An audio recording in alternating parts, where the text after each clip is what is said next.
Okay, so here I am.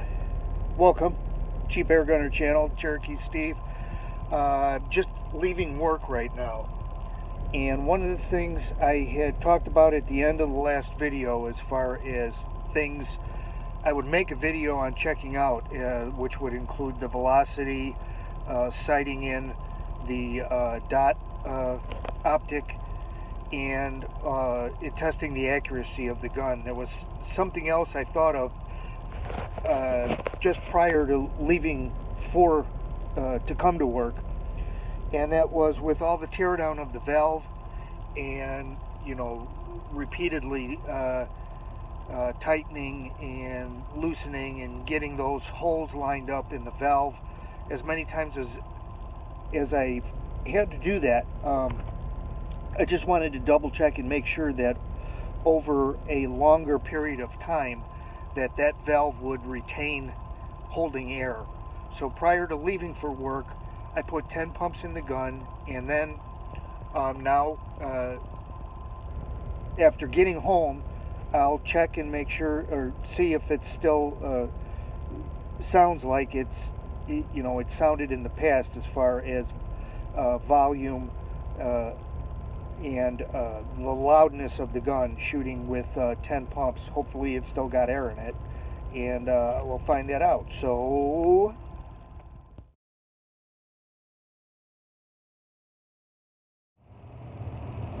okay, so here I am back home. Got the 1322 right here, and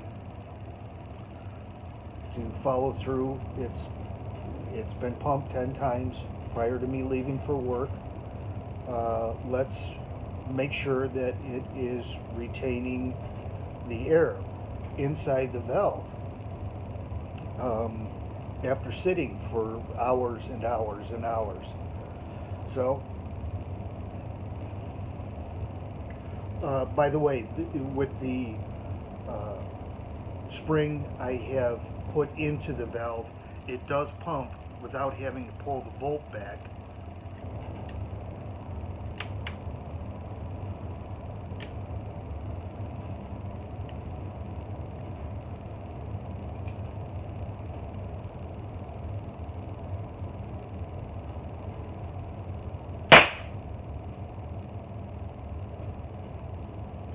Definitely retaining air, so that's good. That valve is sealed up nicely, and doesn't seem to be leaking at all. So it's on to the other tests to do at this point: sighting in, the dot optic, checking the velocity over the chronograph, and then doing some accuracy shooting. Obviously can't get that done till I get the dot sighted in, so we will get to that. There was one other thing, now that I think about it, that I wanted to mention. After going through all the problems I had with the barrel pulling out, when I was going to put the stuffed piston into the pump apparatus, I'm quite certain that the transfer port got damaged as the barrel got pulled out. With that previous transfer port, I am certain that I had still not a correct length cut. One of the things I noticed was the bolt and the action of the bolt when pulling it back and then pushing it back forwards. It was very stiff. It was much stiffer than when I had the regular brass transfer port in there, the modified brass transfer port. But after switching to the tubing, making numerous cuts, thought I had a good length. What I noticed the transfer port I have in here right now is just a little bit shorter than the one that had been in there that got damaged when the barrel pulled out. But having needed to cut numerous times and having still cutting too long of tubing, what I noticed is you can get to the point where the tubing is too long. It doesn't necessarily feel that way because the bolt, that really small screw that's under the bolt, when I would tighten that down a couple of turns, then come back and tighten down the screw that goes through the rear sight a couple of turns, and then go back to the really small one located under the bolt, go a couple more turns, and kept doing that back and forth. With the transfer ports that I had tried out that were too long, what I noticed was with this plastic breech, you can actually distort it. It will bow as you tighten down the little screw under the bolt and the screw that goes through back here at the rear sight. With a transfer port not cut to the right length, it will distort the breech. I just want to make that clear. You can see, if you're going to try this and do it yourself, you'll see a gap in the middle of the breech, between the middle of the breech and the pump tube that it sits on. That's what I was seeing.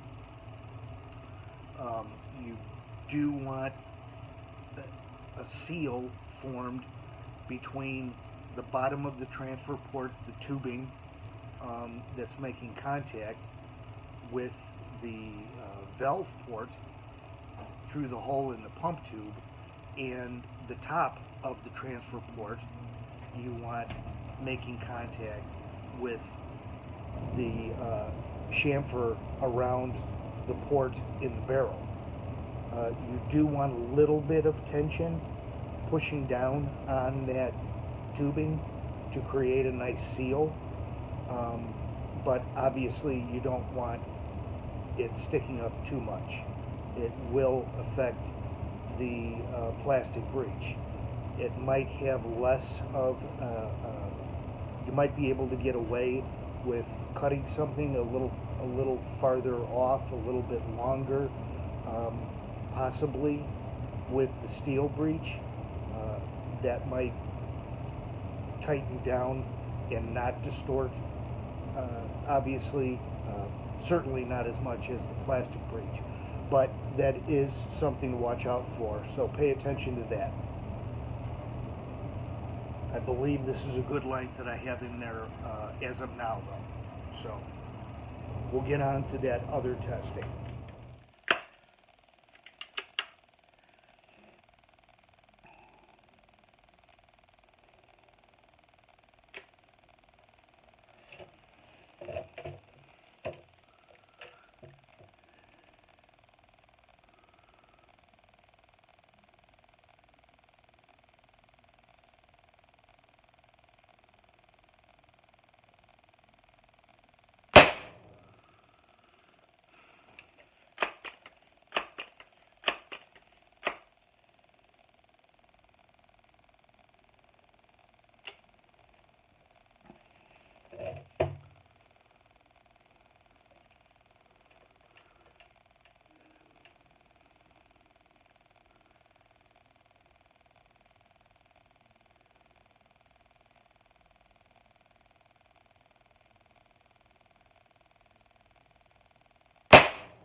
How's it going, everyone?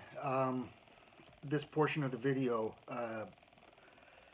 It took me a while. Again, I was having issues with nothing but error readings from my Crony, but I did get it set up to a spot where I was getting good readings,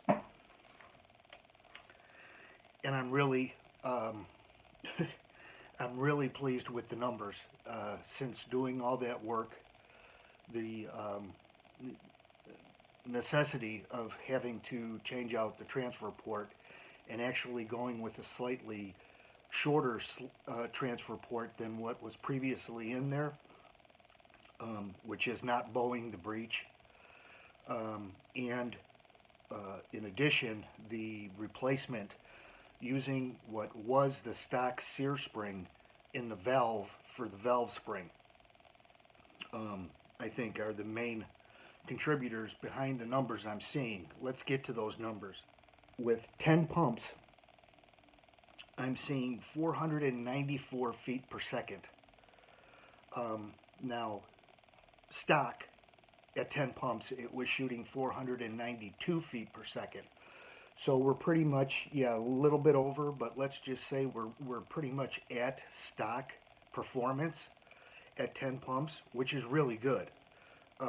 Previously, with the modified but yet longer transfer port in the super light valve spring, I was getting 472. So I'm over 20 feet per second over the previous modified velocity and back to the stock velocity.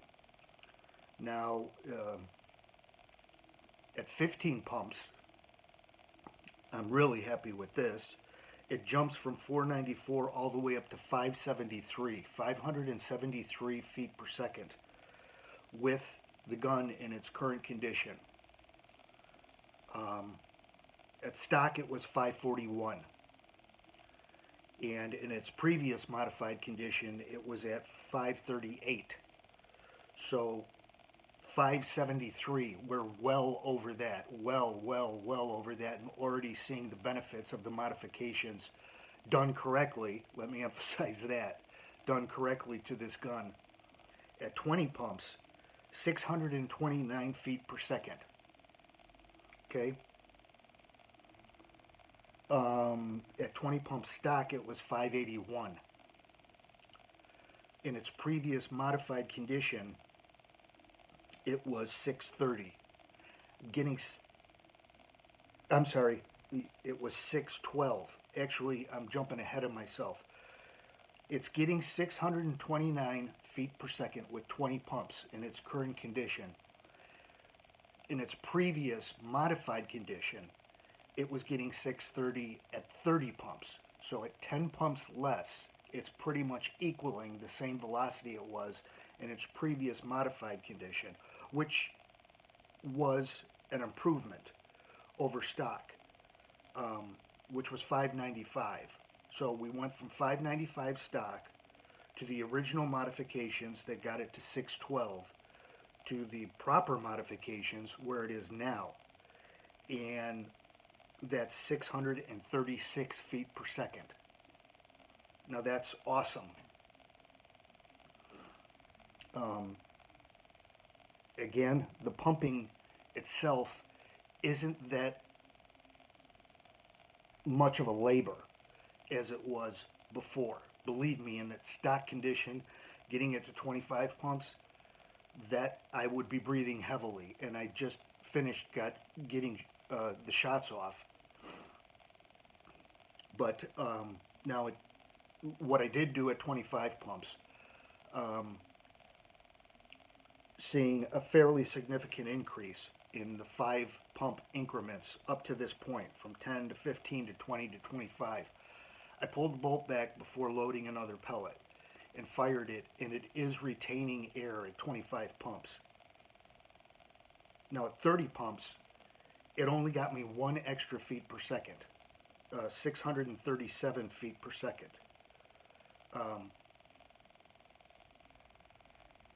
Stock, I didn't even go up to 30 pumps.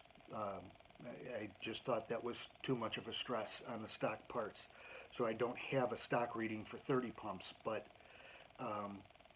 it was also retaining air at that point in the stock condition. If it, in its previous modified condition, I was able to hit 630. There was a significant jump between 25 and 30 pumps, and it wasn't retaining air. But now, with that heavier valve spring, it is retaining air, and I'm getting 637 feet per second.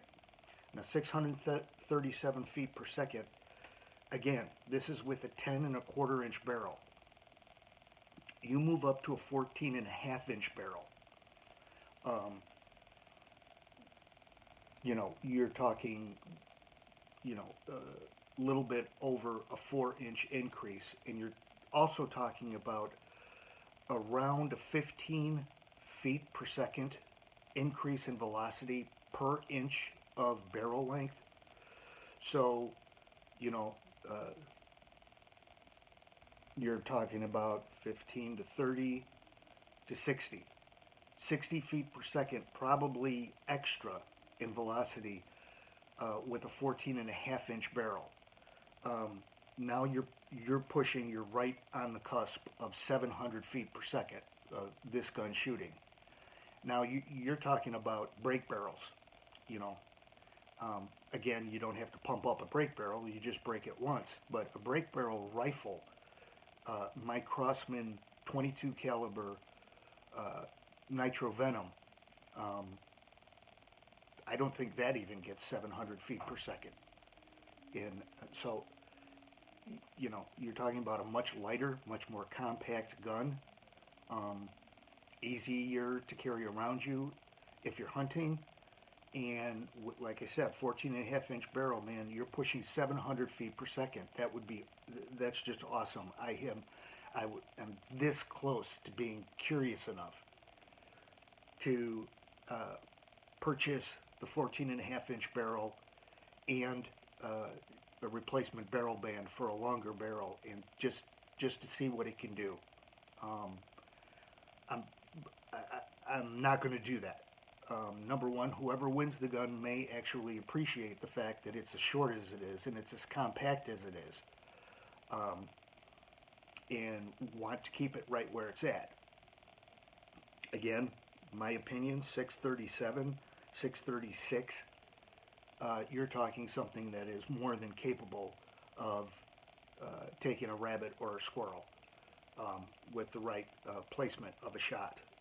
As a matter of fact, let me get back and do some number crunching. I did some number crunching, and the other thing I did off camera was go ahead and pump it back up to 25, knowing that's where it's retaining air. And what I did was shoot a JSB Jumbo Heavy pellet, 22 caliber, at 18.13 grain. Now, if you remember in previous video from the previous modifications, I did the same thing as far as going up to 30 pumps and checking the velocity and the power numbers. The velocity at 30 pumps previously was 532, and that got me 11.4 foot-pounds of energy at the muzzle, which actually was a slight drop from what I was getting with 30 pumps with the lighter 13.43 grain pellets, which I was surprised. I thought the heavier pellets, even though at a lower velocity, would give me higher energy, but it didn't. But in its current state, at 25 pumps, it shot an 18.13 grain pellet at 576 feet per second. Now, you go and calculate that out to muzzle energy. That's 13.36 foot-pounds of energy. That's over 13 foot-pounds of energy at the muzzle with this gun in its current state. Number crunching the lighter pellets, the 13.43 Falcons,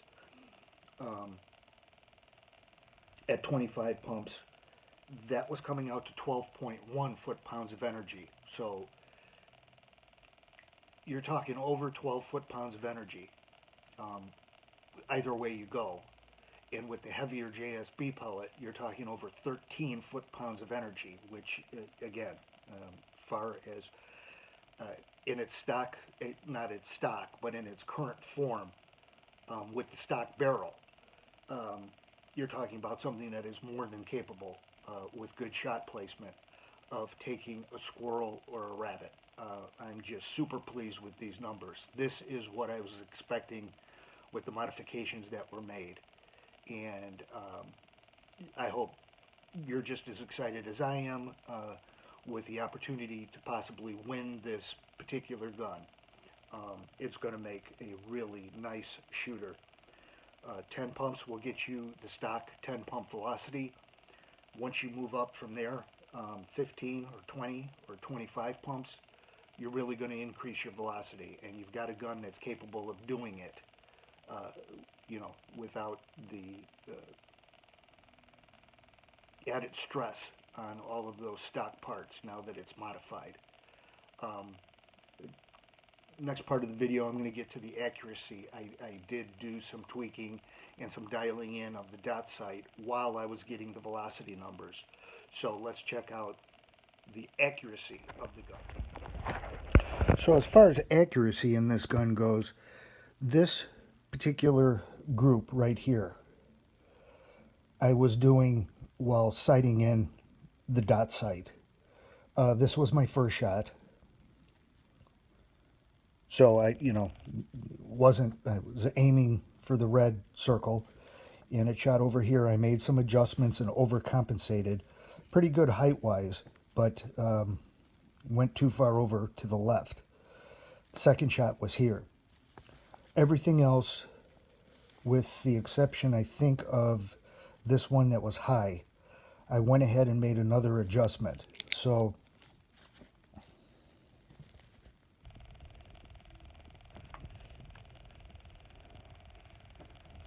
this group here is what falls into making no adjustments. Two of them dead center, one out here towards the edge of the red circle, and two just outside of the circle. That, I would say, is probably an inch, possibly under an inch. I don't have a coin with me to really show it relative to a quarter, but I'm fairly sure the edges of the quarter would cover the centers of these two holes. So, and this is at 10 meters in my basement. Now the last two shots I took were up here at this red dot, and this was the grouping I got. So the accuracy, at least at this particular distance, is showing just an outstanding, as far relative to my shooting ability, outstanding accuracy. So the dot sight is sighted in. I've got the velocity numbers, which I have already gone over, and this will show you an example of the accuracy of the gun. Again, just super pleased, super happy with everything that's going on. So, with all that said, the modifications have really made a difference. I believe this is something that's anyone with some pretty common household tools, garage tools, can do this on their own and modify their 13 series Crosman guns. And you can see the increase in velocity that you're able to achieve without sacrificing accuracy. So that's the name of the game, especially if you're looking for something that you would want to do some hunting with. So there's one more thing, just one very small thing, but I think is fairly important, that I'm adding to the gun, and I will get to that shortly, and you'll see that on the next video, and probably talk some more about the giveaway. Okay, so stay tuned, come back and check in. Thanks for checking this one out. Stay safe and shoot safe.